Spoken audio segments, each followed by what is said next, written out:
Welcome, everybody, to episode number 18 of the Merc at Work podcast. Today, Blake Barnes and I would like to welcome Brendan Frederick to the show. Brendan, welcome. Yeah, thank you guys for having me. I appreciate it. Yeah, it's great. Blake, you and Brendan go back a ways, so why don't you give the official intro here?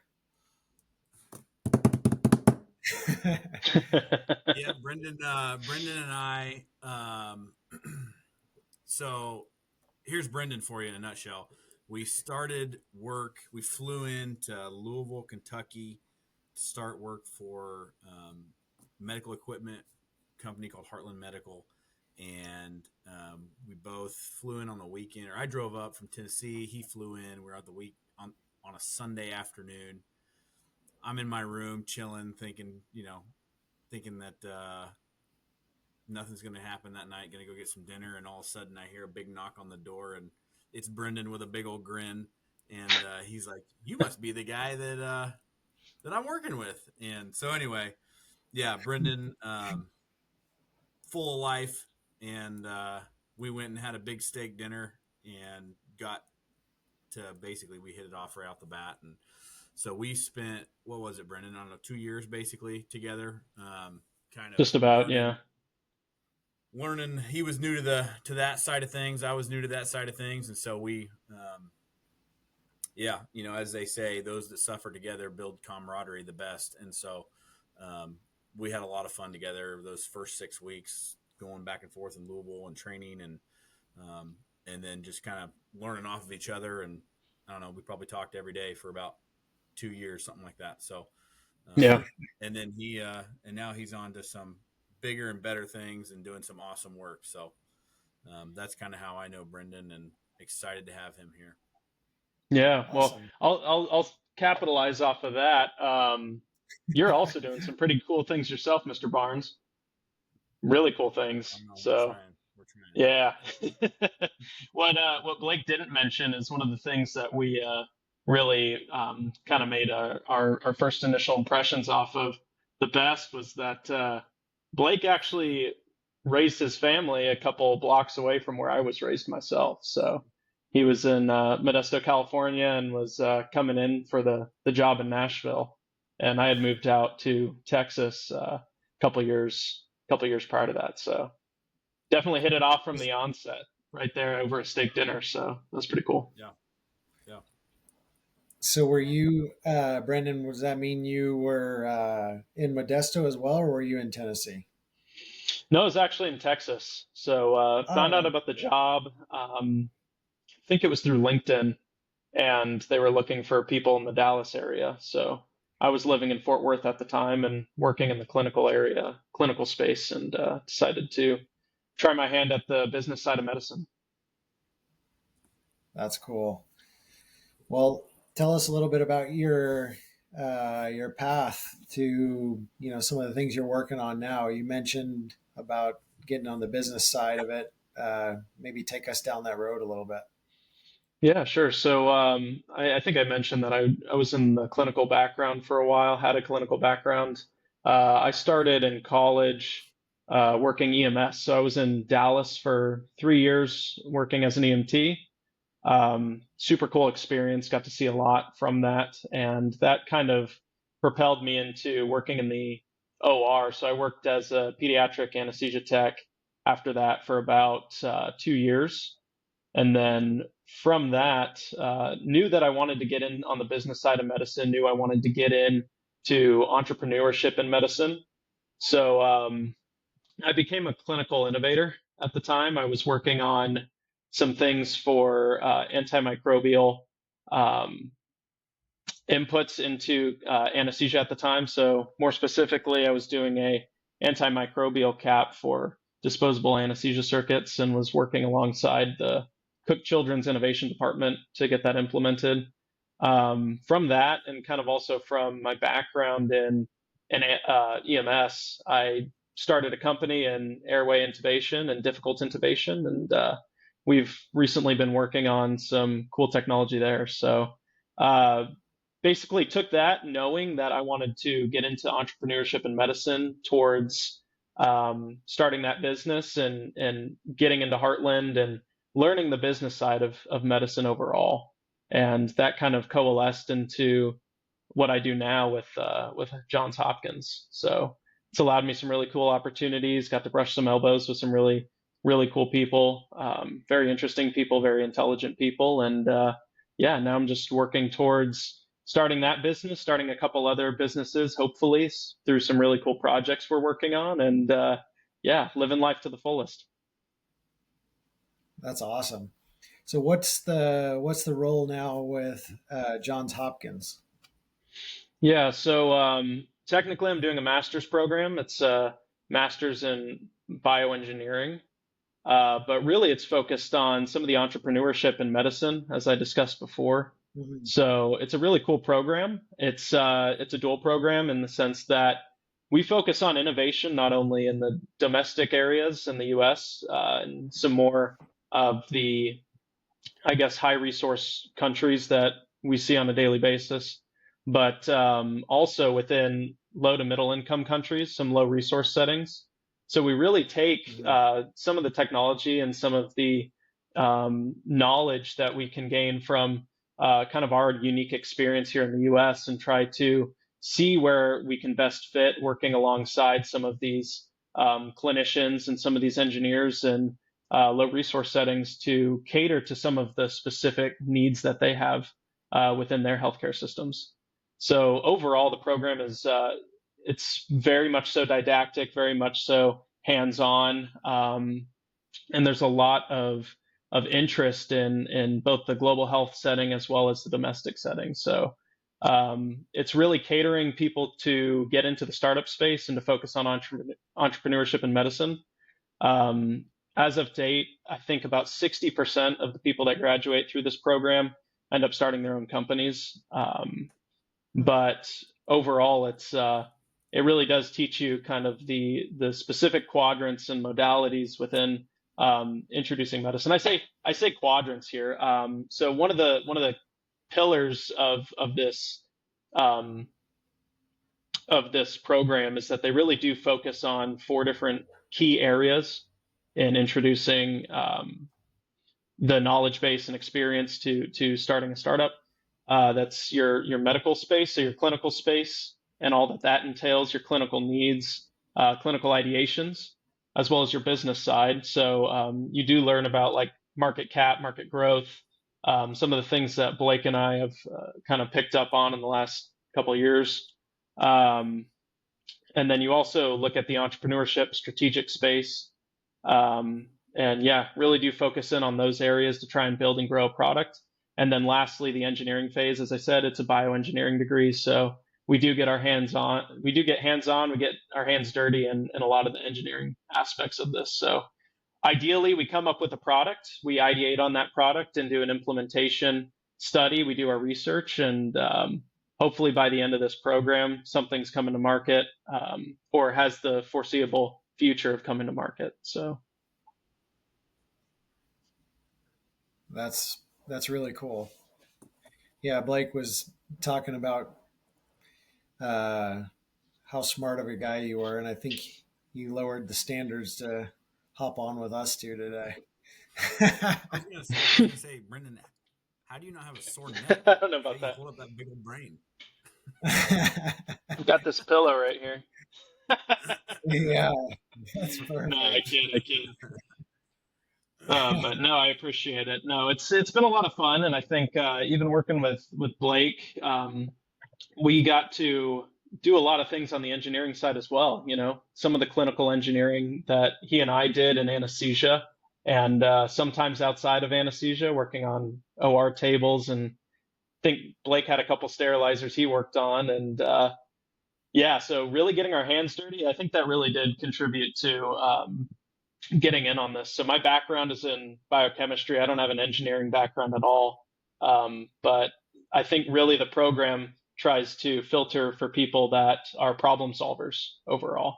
And Yeah, I think that that definitely plays out, and some of those experiences at Heartland have played out as well.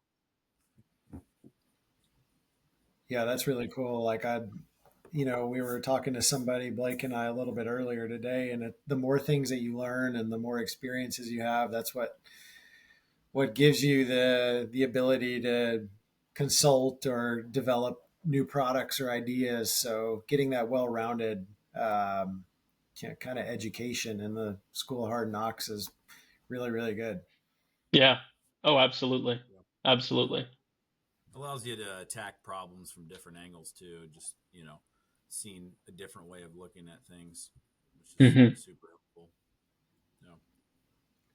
That's awesome. Well, we've heard some of your stories, and uh, why don't you tell us a little bit about Africa and how this program led you there and some of those things? Yeah, sure. So one of the things I think I mentioned as part of this program that they really try to focus in on is applying some of our knowledge towards the global health sphere and towards tackling medicine through the lens of low resource settings. And Mhm. part of that was a global health trip that we just completed here to Uganda and to Kenya, so East Africa.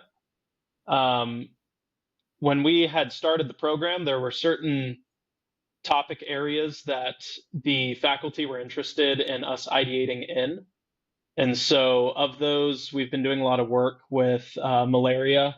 More specifically, we have a company called VectorCam that's funded by the Gates Foundation as of date.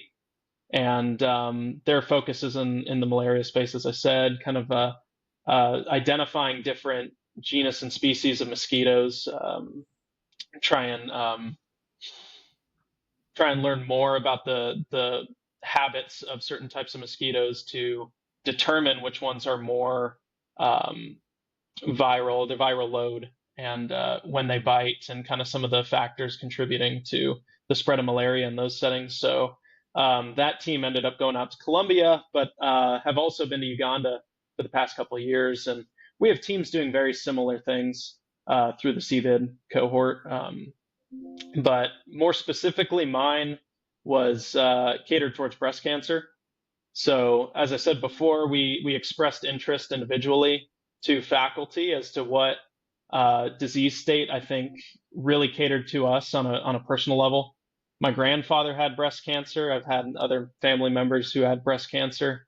And so trying to tackle that in a global setting, I think was something that really spoke to me. Um, we ended up finding that the breast cancer pathway in some of these low resource settings, especially East Africa, um, they face a very different disease state and presentation of that disease state than we do here in America. And so trying to find kind of the unique intricacies of how breast cancer presents in East Africa versus the US was something that really allowed us to kind of ideate in this space. And this project has been present within the CVID cohort for about 3, 4 years now. And so through going back each year, different teams doing ethnography and really honing in on some of the details of the pathway and the details of how breast cancer is treated in Uganda and Kenya and some of these other East African countries has allowed us to hone in on a very specific niche. So right now, what my team is working on is digital telepathology within the breast cancer space in East Africa. So, kind of the cool meat and potatoes part of what we're doing here is really building out a low cost whole slide scanner to identify key areas of interest within different breast cancer cytology slides. So we're really looking at, we're using an AI model, training an AI model to do edge detection of different cells of interest to really hone down some of the workflow burden that these pathologists face on a day-to-day basis. And Hmm. so we went over there with a prototype.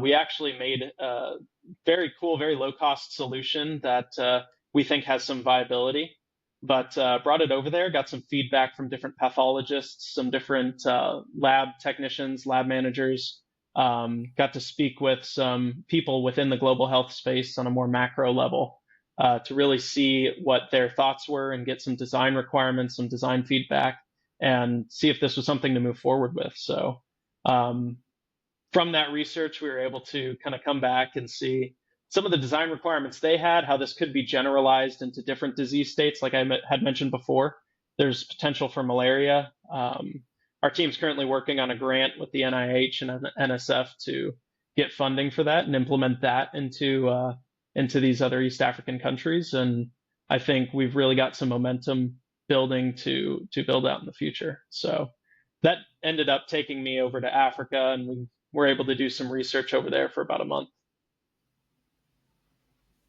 That's pretty impressive. I appreciate it. Yeah, it was a lot of fun. It was a lot of work, a lot of play as well. You know, we had a good time over there, and yeah, it was a lot of fun. So this is the products that you're putting together are more designed for like the detection of the cancer cells through, the when they're looking at them under the scope and things like that. Yeah, so what we've essentially done, the current pathway for pathologists is they'll actually take these, they're called fine needle aspirates for breast cancer, and they'll plate them on a glass slide. They'll do a Yeah. smear. They'll treat it with several reagents. There's two, Diffie-Q, H&E, but essentially they'll have to treat these slides. And currently, what they're doing is they're actually manually putting this up to a microscope and visually seeing this. The problem, and the main problem that we're seeing in Uganda specifically, is that there's only 20 pathologists for a country of 50 million people. Oh, And wow. so let that really sink in. That's 20 pathologists in the entire state of, or in the entire country of Uganda, and most of those are focused in regions of high population density. So Kampala being the capital city in the southeast quadrant of Uganda is really where we see most of those pathologists. So trying to get care outside of that is very difficult. So I think that really, to us, kind of expressed this need. Like we need to go in there and find capabilities of allowing for digitization of these slides, because we can't rely solely on these 20 pathologists to view all the slides that there are, um, not only within breast cancer but malaria, HIV, Pap smears. You know, there's so much volume in terms of demand that we just haven't seen translate. Uganda hasn't seen translate into the number of healthcare workers able to tackle it. So that to us spoke volumes. And talking with other people, talking with different stakeholders in Uganda and other people working on this problem, trying to work together towards the solution of digital telepathology. Hmm. Yeah, I like the whole thought of, it's not only that you're trying to be entrepreneurial, but trying to solve an issue and help people that really have a need. Yeah. I mean, I think that's why we all get into businesses, right? In general, right? Whether it be medical equipment planning, whether it be innovation in the healthcare space, we see this firsthand, right? I know when I was working at Heartland and doing that, I noticed in Texas specifically, there's a huge issue with the amount of facilities able to cater to the rural population. And so Mm-hmm. that kind of was my driving force. And I'm sure each of you have your own driving forces as to why you're with Merck. But I think the same applies here, right? It really contextualizes based off of these experiences, what impact we have in catering to those people. Yeah, that's great. The I know you've got some cool stories about that. Tell us a little bit about what it's like, what healthcare is like in Uganda from a boots on the ground perspective. Oh yeah. Oh, man, where to start? I know I sent you over, Kyle, some photos, I think a video maybe. The video pops up more than anything else when it's what comes to mind first. Uh, it's just crazy. I mean, in general, the amount of innovation that's there, given the low resource burden, um, I mean, it's insane what is going on. But I think to put this into perspective, we can just generally go over the healthcare system from a more macro view. But Hmm. yeah, so essentially, let's say, and I'll talk about this in the case of like a breast cancer patient. I think that's what's most familiar to me. But essentially, like here in the U.S., even you'll check your breast, see if you have a palpable lump, and that's usually cause for concern of getting higher level care. Um, in Africa, very similar. The only problem is that there's not a lot of knowledge about palpating for lumps, and I think that's the biggest burden that we saw is trying to palpate those lumps and just kind of the knowledge behind that. But um, anyway, regardless of what the disease state is, your first level of care is a village health team. So you have different community members that are taught, basic life-saving treatment, basic healthcare knowledge, and those are the ones that you talk to first. And from there on, it's kind of similar to the U.S. in the sense that you have a referral program. Um, the difference is just the access to care, honestly. There's far less access to care. Some of the equipment there as well. A lot of it is provided by NGOs, so nonprofit organizations that are going in and kind of donating some of this equipment. Um, and again, a lot of this equipment is some of it can be really old, just depending on what areas you're going into. Some of the more rural areas, um, they may have not had or seen new equipment in a very long time, and so there's a heavy reliance on biomedical engineers within the country overall to kind of sustain a lot of the equipment that they currently have. But yeah, I think going back to my OR example, it really did contextualize some of that, and I'm sure that your viewers, Kyle, can take a look at that at a later point. I think you said that that may be available.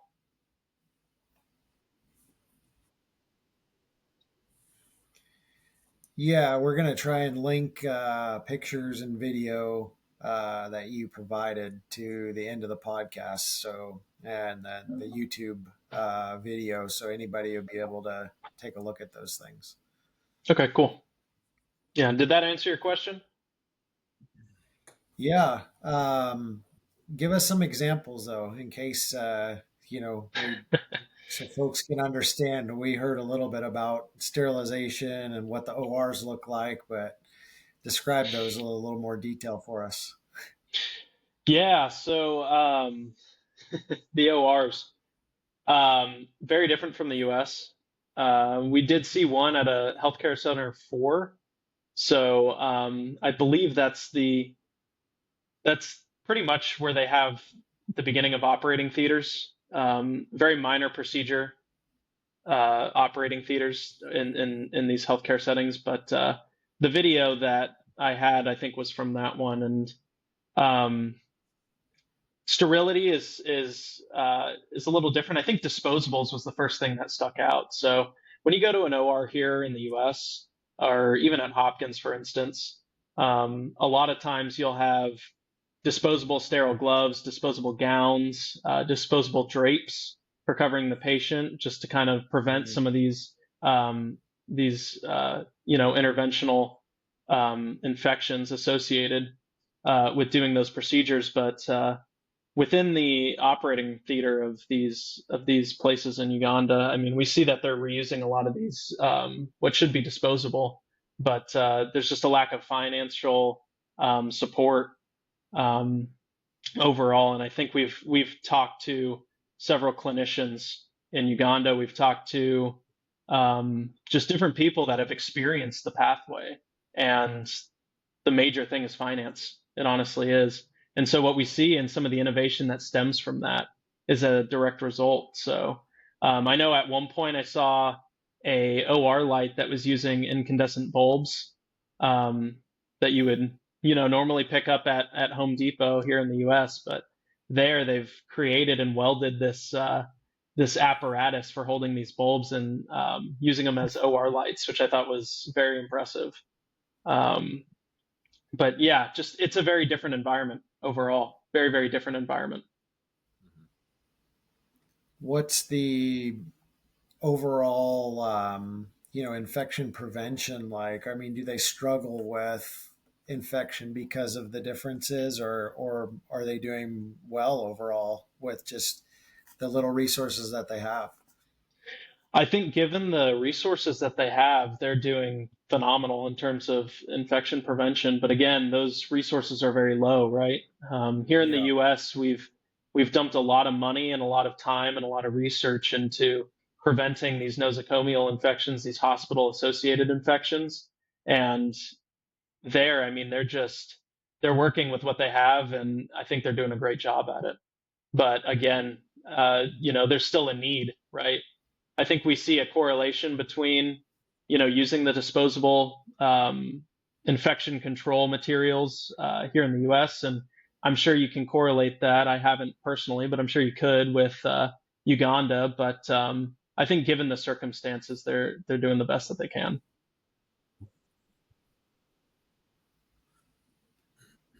Coming from an innovator such as yourself, what was the biggest? What was the biggest? I mean, was it the OR light, or was there something where you saw it and you're just like, "That's impressive," to figure out and solve that problem? Yeah, there's actually a team out of Makerere University, and I think they're actually partnered with Duke University here in the U.S. But what they've done is actually really really cool. So there's another huge issue in Africa right now with neonatal infant warming solutions. So Mm. there's just not enough infant warmers for a lot of neonates, Mm. and so there's a really cool design that these students out of Makerere came up with, and very low cost too, compared to some of the baby warmers that we see here in the U.S. But they've essentially repurposed a jerry can, which I thought was very innovative. So you'll see in Uganda that there's a lot of what are called boda boda, and they're essentially these 125cc motorcycles, and there's thousands of them on the road. I mean, there may be 10 to 20 per car that's on the road in Kampala alone. And so a lot of jerry cans, you'll see them stored for gas, you'll see them stored for water. They sell them in pretty much every village that you cross by. And so this team has repurposed these readily available solutions, right? This infant or this jerry can, and they've cut a hole in it and essentially repurposed it as an infant warmer. And I thought that was really really cool. Hmm. What are they Using using for like heating element, or yeah. what's? Yeah, so they have a 3D printed encasing that has their PCB, and then they have that hooked up to some sort of heating element. I'm personally not familiar too much with the heating element itself, but I think just seeing this out in practice was really really cool, and getting to talk to some of the engineers on it was really awesome, and kind of seeing where that need stemmed out of. But I think Kyle, as you said before, just kind of being boots on the ground and seeing some of these problems in person really allows you to contextualize some of the issues at hand. Yeah. Yeah, Yeah. that's it. I know. Probably has. Go ahead, Blake. No, I know. I know that there's an organization called Project Cure that I've worked with in the past, and that was one of the main things they said that is needed is infant warmers and like Mm, incubators, things like that, because it's just like you can't get enough of them. right. Right. Yeah, yeah. Now there's going to be a bunch of cool looking jerry can versions. Oh, I'm sure. Yeah, I'm sure. We don't let any of the major manufacturers over here see it, and they'll start making the modified, mocked up looking version ones. Yeah, we'll keep it confined to this podcast. There you We'll go. There keep that a you secret on here. It's about to go viral, so they're gonna find out anyway. go. Yeah. What other stories can you share? Anything that was fun? Anything that you did over there that was, maybe even outside of work, or things that you saw or experienced that were, um, different or exciting, or anything like Yeah. that? Yeah, as I said, there was a lot of work involved, and I think I've touched on that point. But again, a lot of play too. Our team is very much so work hard, play hard, and I think it's a great team dynamic first and foremost. But it allowed us to really focus in on some cool, fun activities outside of that. So I remember we were doing some ethnography in Jinja, which is just north of Kampala, and it happens to also be the mouth of the Nile River. And so being over there was really, really cool. We got an opportunity to do whitewater rafting on the Nile, go through some Category 5 rapids, flip the boat 3, 4, 5 times.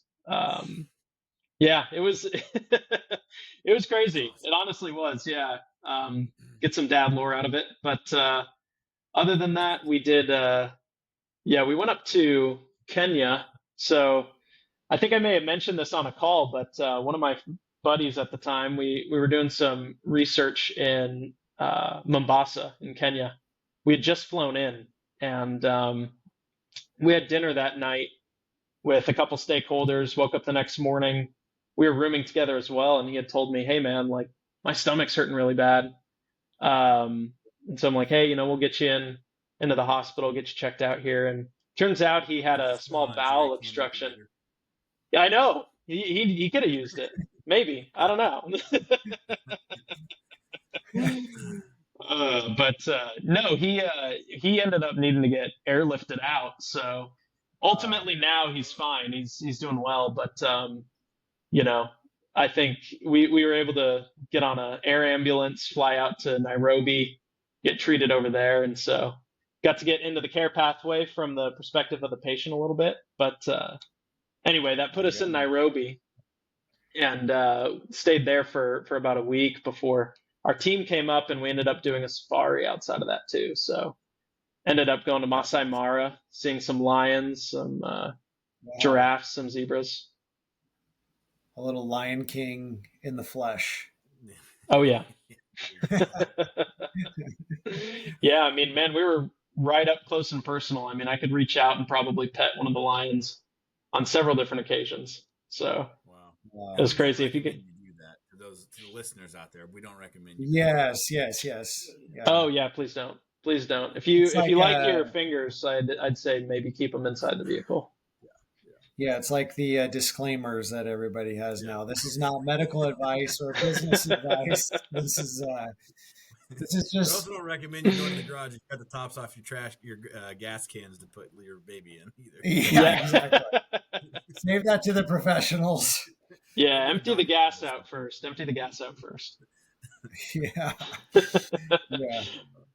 But yeah, man, Yeah. I mean, we had a lot of fun. Got to do a lot of really, really cool things in the process. Got some memories, got some photos, but yeah, it was great. It's a lot of fun. I think we may even go back here in the spring.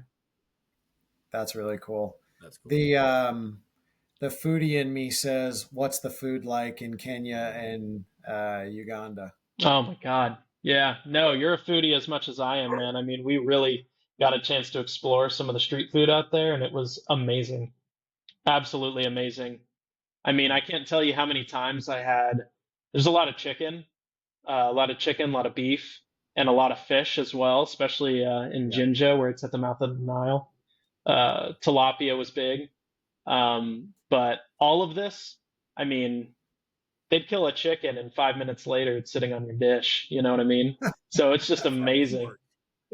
Farm to fork. Comes pecking at your ankles and 5 minutes later it's on your dish. So Like, I want that one. yes, yes, you're like, damn, dude, quit biting me, quit pecking at my leg. Pick it out. Yeah. I mean, it was Well, fresh. Everything was fresh. It was great. So what do they make with it? I know things like rice and stuff like that are really common, but what's like a typical dish? Yeah. So we had this authentic dish. It was well, I don't know what it's called, but I'll just list out some of the things on it. So you had the chicken, right? And you could do chicken or fish, and oftentimes it was in a broth, like almost like a soup. So you'd have maybe like drumsticks and a wing, and it was inside this broth. Other times you could choose your broth, right? So you had the broth, but then there was also an alternative where you can have G nuts, and that was pretty popular over there. It stands for ground nuts. so very similar to like peanuts, Hmm. and it has a little bit of the flavor of like unsweetened peanut butter. To me, it kind of tasted more akin to like refried beans. So that Hmm. was pretty good. That's pretty good. Had that on a couple of occasions, but that was usually paired with, um, like you had said, brown rice, and then matoke was another thing that they did. So Uganda has like I think it was 60, 61 different species of banana, and so bananas Oh, were man. huge. They had breakfast bananas. They had different species for lunch, like lunch bananas, and it varied on levels of like sweetness. And so matoke was very similar to like mashed potatoes almost, but Huh. they'd cook it in this banana leaf, and they'd serve it alongside your dish with the chicken and rice. So that was really really good. Hmm. Man. Hmm. Is it, do they do much with spice or is the food more bland? Yeah, they do a lot with spice. I couldn't tell you what they were cooking with, but I know that Yeah. each table would have like your typical salt and pepper, but then you'd also have like chili oil almost everywhere that you went to. And me, I'm a huge Oh, okay. spice guy, so I would just douse it in Yeah. chili oil. I mean, the waitresses on several occasions looked at me with big eyes, and they're just like, "There's no way that that man is pouring that much chili oil on his matoke right now." But no, it was great, man. Trying to think what else. Oh, they had a KFC down there. They had a couple of them, so I got to try out KFC from Uganda.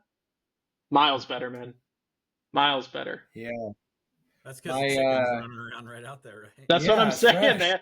Yeah, all the chickens running around out front. Yeah, my wife's from Italy, and the KFCs that are in Italy are renowned to be better than the U.S. KFCs. So, Yeah. Oh yeah. yeah. What about coffee? Oh, They have I'm a a huge coffee drinker, and actually, like Kenya and Uganda are huge on export of coffee. But for whatever reason, and I can't figure out why, yeah. all they had was the instant coffee for breakfast every morning. Every morning was What? was instant coffee, and Really? I was dying. Yeah. Now there were places obviously you could go to. There were cafes where you could get like really really good cups of Hmm. coffee. Um, but I felt like normally there it's more tea related. They have a lot more tea than they did Huh. coffee. Yeah. But outside of that, if we're talking beverages, fruit juice, huge. Huge. Passion fruit juice, mango juice, watermelon juice, all made fresh that day, that morning. Yeah. Oh my God. Just phenomenal. Phenomenal. It's got Wow. me on a juice kick now. I've got like 4 bottles of different juices in the fridge. So, Probably um, why you were glowing. oh yeah. That's But great. yeah, man. Yeah. Food was phenomenal. Huh. Yeah. No, you never know what you're gonna get. I've had friends that have traveled all over the world, and some have been like, "No, you don't want to touch the food," or you go to this certain area, and it's like, it wasn't very good. So I'm always curious. Yeah. Yeah, no, it was great, man. And they had a variety of different stuff too. I could go and get a cheeseburger at the local mall in Kampala if I wanted to. And I feel like that was pretty frequent whenever we went. Lot of American influence. In fact, the funny thing was, I'm up here in Baltimore. As I said, I'm from Texas. A lot of the people on my team are from the East Coast. I noticed when we went out there, the Texas influence. I don't know what it is about Texas that just is appealing to East Africa, but Oh everywhere yeah. we went was, like Tex-Mex or like Texas size this, Texas size that, and I'm just making fun of my group the Hey, entire time. Like, see, it's like telling that you, in Texas is the Europe best. too. Oh, is it? Hmm. I know. Yep. Yep. I ate at a place in Italy that was like Western themed, and oh yeah, man, they were all about it. Then if you told them you were from Texas, it was like, Oh yeah, like John Wayne and all that kind of stuff. So yeah. Yeah, Kyle's pictures on the wall, and Yeah, oh, that's funny. yeah. Now everybody knows that Texas is the best. Maybe not Biggest biggest and and baddest, best. but You know how we do. That's great. So we got to hear all about Africa and all the things you're doing to innovate and change the world. So tell us what you like to do to have fun and when you're not changing the world. Gotcha. Yeah, no, let's see. Well, right here, so you can maybe see in the back, especially for the YouTuber population that listens in, I got a saxophone back there. Um, I'm a saxophone player, so I've got a band that's based out of Austin. We play a lot of funk, a lot of pop.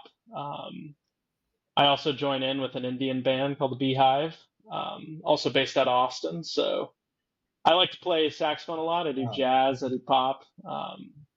But yeah, no, I actually fly down for a gig in November. So anybody around in the Austin area, November 2nd, can come watch me play. But yeah, yeah. So do that in my free time. I had a college roommate of mine. You can confirm this for me, but his dad was in a country band, and the saying that he had was in Austin, the greatest guitar player you'll ever hear in your life can deliver a pizza in 15 minutes or less. I like that. I like that a lot. Yeah, definitely doesn't pay the bills. But it's a lot of fun. I enjoy doing it. Um, but yeah, that's funny. I haven't heard that saying before. That's great. Yeah, the Austin music scene is a big deal in Texas, and they're kind of antagonists towards the Nashville folks. So sorry, Blake. it's all good. Nashville's healthcare anyway. They just don't know it yet. Yeah. Yeah, I picture Brendan being like Will Ferrell, walking across tables while he's playing a flute. I picture Brendan doing that with his Some saxophone, just anchor, ripping it. man. Yeah, yeah, I love that. I love that. I think that's the first time I've been likened to Will Ferrell, but I appreciate it. You're welcome. You're Thank welcome. you, thank you. Yeah. That's funny. Well, that's great. We appreciate you joining us today. It was awesome to learn about what you're doing and healthcare in Africa and some of your background. And we're looking forward to seeing what comes out of the innovations you guys are putting out there. And once you wrap up the program, what you're going to start and take off with. Yeah. We'll be watching. Yeah. Well, I appreciate it. Thank you guys so much for having me. Yeah, it's been great. Yep. We'll do it. We'll have to do it again sometime. We need more. We need more. If you go back in the spring to Africa, we'll do a round two. Oh yeah, there we go. And I'll come back with a lot more updates on what we're doing and on the food as well, just for you, Kyle. Oh yeah, So definitely. awesome. Sounds Love it. great. Love it. Thanks, Brendan. Yeah. Awesome. Blake, Kyle, thank you guys. Yep. Thanks.